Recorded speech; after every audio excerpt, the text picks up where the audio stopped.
So whenever Israel starts a new conflict, it seems like we have to rehash the history and debate what actually happened. So that's why I'm going to go over Ben Shapiro's comprehensive history of the Israel-Iran conflict. He made a similar video about the Israel-Palestine conflict. I'm just starting the video in the 1990s just to make it more relevant. He does start in the 80s if you want to watch the whole video. We'll start here. Basically what he's going to say is that Iran was developing nuclear weapons from period 1999 to 2003. That's pretty much agreed upon. And he's going to start around that era. Behind the scenes, Iranian leaders were covertly laying the groundwork for a weapons program. Under the supervision of the Atomic Energy Organization of Iran, and later the military-linked Organization of Defensive Innovation and Research, Iran began developing secret nuclear infrastructure. Reports from Western intelligence agencies in the mid-90s pointed to undeclared enrichment facilities, a rapid increase in centrifuge procurement, and possible weaponization research occurring in military labs outside Tehran.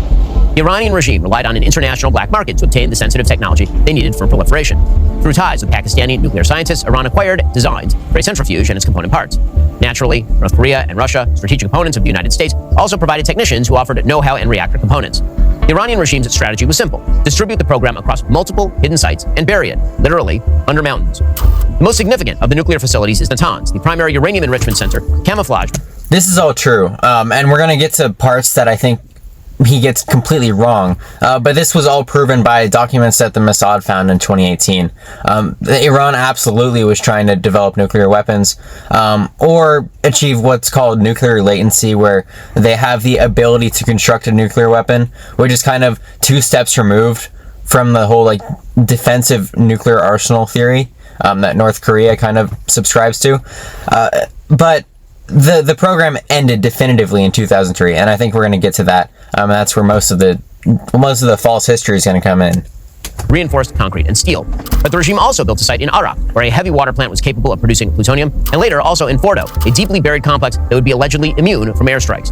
By the late 1990s, Iran was enriching and stockpiling uranium, as well as building out cascades of first-generation centrifuges with potential, over time, to reach weapons-grade output. The international community rang the alarm bells in periodic reports, but Iran consistently denied officials access to its key sites. Western powers hesitated to act. By 1998, the CIA publicly confirmed Iran's nuclear program was cause for deep concern. Iran's supreme leader publicly issued fatwas against nuclear weapons, but privately, military leaders and IRGC strategists were pursuing a dual-track policy: deny everything while racing toward weapons-grade capacity. In short, the 1990s were a decade of deception. The fatwas were 2003, like December 2003, October 2003. There's not a documented fatwa against nuclear weaponry or obtaining nukes, even for defensive purposes, by any of the Ayatollah in the 1990s.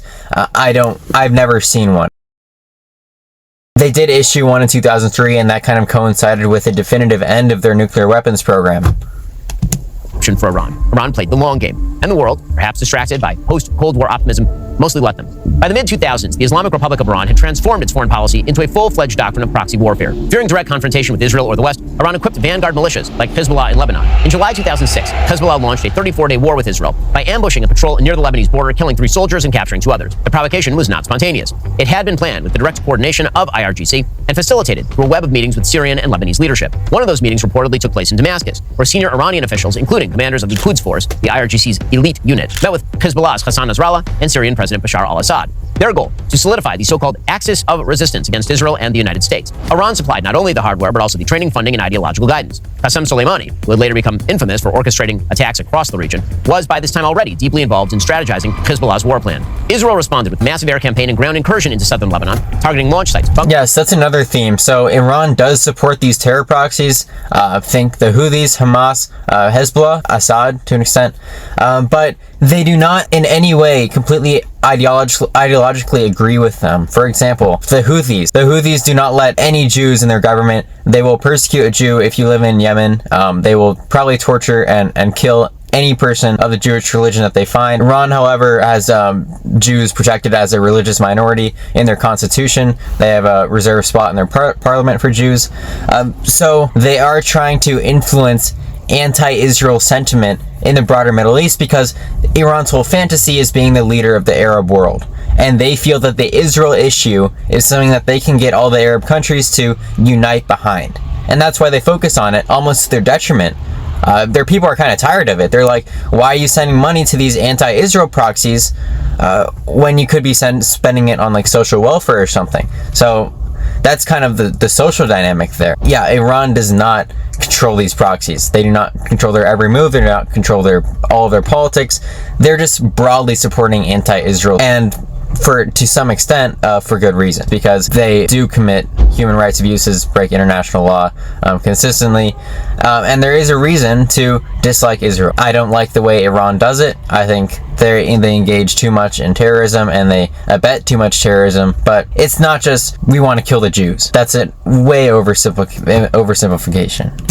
And Hezbollah command centers. The Israeli Air Force struck over 7,000 targets, but Hezbollah's use of human shields, deep bunkers, and dispersed rocket cells made its total eradication impossible. Even though the United States and President George W. Bush offered diplomatic cover to Israel in the early stages, pressure soon mounted for a ceasefire. By August 2006, UN Resolution 1701 brought the fighting to a close. Hezbollah claimed a divine victory. This trial served as a test run for the Iranian regime's new model of warfare, tunnel guerrilla warfare through state-sponsored militias. Tehran learned it could strike Israel without inviting direct retaliation while gaining influence across capitals in the Arab world. This strategy would echo in Gaza, in Syria, in Yemen. Eventually, it would reach Israel from Iran itself. In these uncertain days, Israel now faces imminent attacks as war with Iran has already begun. Families across Israel are living in fear, wondering if the next cyber. By the early 2010s, international pressure on Iran's nuclear program began to reach a tipping point. Years of inspections, sanctions, cyber attacks had slowed but not stopped Iran's nuclear ambitions. Iran was enriching uranium up to 20%, building a stockpile that could be weaponized in a matter of months, according to intelligence. Yes, the breakout period thing is a whole bunch of misconstrued nonsense. Like, the JCPOA breakout period was estimated to be like 12 months. That's a meaningless figure.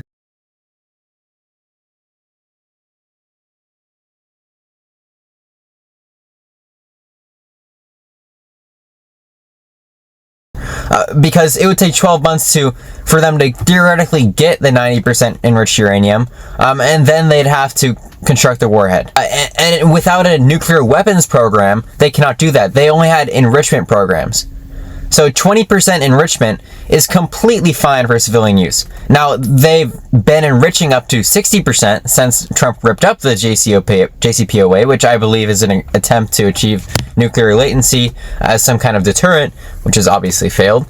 But this uranium in and of itself cannot just be compiled into a bomb. They dismantled their nuclear program. They did keep some knowledge of it. And there's some evidence that they're researching how to assemble a warhead should they want to, but no, Iran does not want to, as I said in other videos, just put a nuclear warhead on a ballistic missile and send it over to Israel. That is stupid, and it is completely beyond what they want out of the Iranian regime in terms of influence over the Middle East goes. Preserve, protect, and defend the Constitution of the United States. So help you God? So help me God. Congratulations, Mr. President. Enter the Obama administration. In 2013, President Barack Obama began secret negotiations with Tehran, culminating in the Joint Comprehensive Plan of Action, or JCPOA, signed in July 2015. The deal was struck between the US, UK, France, Russia, China, and Germany, representing a massive shift in Western doctrine toward the Iranian regime in favor of concession, not coercion. Under the terms of the JCPOA, Iran agreed to limit uranium enrichment to levels suitable for civilian use, reduce its stockpile, and cap its number of centrifuges. In exchange, Iran essentially received big bags of cash. They were offered between $100 and $150 billion in sanctions relief and a green light for increased oil. The JCPOA limited them to the lower echelons of civilian use, so not all civilian use. The sunset clauses in the JCPOA would have allowed them to unlock uranium for all civilian uses, which is up to 20%. Like, there's medical and research uses for uranium up to 20% that are totally fine, and we engage in them. Most Western countries engage in those purposes too. And even energy going up above 3.67 is massively beneficial. So the JCPOA was quite restrictive, and I'm a little bit surprised that Iran agreed to it, especially because the JCPOA didn't even stop the Western nations that were in that agreement from sanctioning their terror proxies, from sanctioning their human rights abuses, to sanctioning their ballistic missiles program, to sanctioning just their arms, buying of their arms. So the only thing that JCPOA got Iran was the broad-based oil export sanctions that were tied to nuclear reasons. Right, those were all stripped away. Iran was still quite sanctioned. It was not a concession to Iran. I would argue that it was a pretty meaningless deal overall.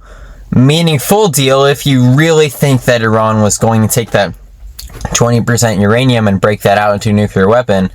And I just cannot believe that. There's zero evidence for that. The Ayatollah have been consistently against starting wars. And that is something that they say that I truly believe. They have not started anything on their own accord. They fund other governments that do start stuff for themselves. They do not start any broad-based conflicts. Exports. The JCPOA also included provisions for international inspections, but with deadly limitations. International inspectors would not be permitted to enter military sites, which were widely believed to be the locations of covert nuclear development. Snapback sanctions were included.